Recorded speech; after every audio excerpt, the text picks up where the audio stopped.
মিন্টু রোডের ডিবি অফিসের সামনে থেকে যে রোডটা গেছে মগবাজারের দিকে, ওখানে সিদ্দিক আপনার প্রাইভেট কার করে যেতেছিল। তো ও একটা স্কুটিকে যখন মেরে দেয়, সিদ্দিক কাজ খুলে তখন স্কুটি অকথ্য ভাষায় যখন আপনার কথা বলতেছিল, ওই মুহূর্তে আমরা হাবিবুল্লাহ মানে ছাত্রদল, আমি সাইফুল ইসলাম, দিদারুল ইসলাম সহ রিয়াজ, জিয়া, তাসমির এবং ওমর, যে ওমর আপনার বৈষম্য আন্দোলনে ওই যে 18 তারিখে পায়ে ওই যে মানে গুলি খেয়ে 70 দিন সে মানে সিএম এসেছিল।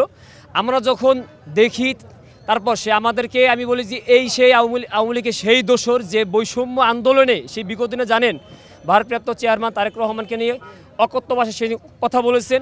সাবেক 3 বারের প্রধানমন্ত্রী মানে দেশনেত্রী এবং খালেদা জিয়া তাকে নিয়ে অকথ্য ভাষায় কথা বলেছেন।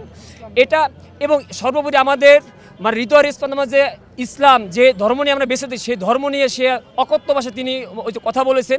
আমি দেখার সাথে সাথে আমার মহানগরের সাধারণ সম্পাদক হান্নান সামি ভাই, অভিনেত্রী দালাল এখানে আছে, কি করবো? তখন সে বলল যে ওকে ধরে তুমি থানায় সোপর্দ করো। তা ও আমাদেরকে দেখে ডিবি অফিসে তখন দৌড় দেয়। ডিবি এখানে ওই যে অফিসার ছিল, তার কাছে বলবে আমাকে ভিতরে দেন। আমি ডিবি যেহেতু আপনার কাছে যেহেতু আসছে, এই সিদ্দিক আসছে, হয় আপনাকে ভিতরে নেবেন, না হয় আপনি আইনের হাতে দেন। পুলিশ এসে সিদ্দিককে সেভ করার জন্য তারা বারবার আমাদের হাত থেকে যখন নিয়ে যায়, তখন বলছি ভাই এই হলো সেই সিদ্দিক। থানায় যখন ইনফর্ম করা হয়, থানার ওসি সে নিজে আপনার এখান থেকে যে মানে গাড়ি যখন পাঠিয়ে দেয়, তখন গাড়িতে দেখা গেছে আমরা তখন সিদ্দিককে ধরে নিয়ে আমরা এই যে আইনের হাতে সোপর্দ করি।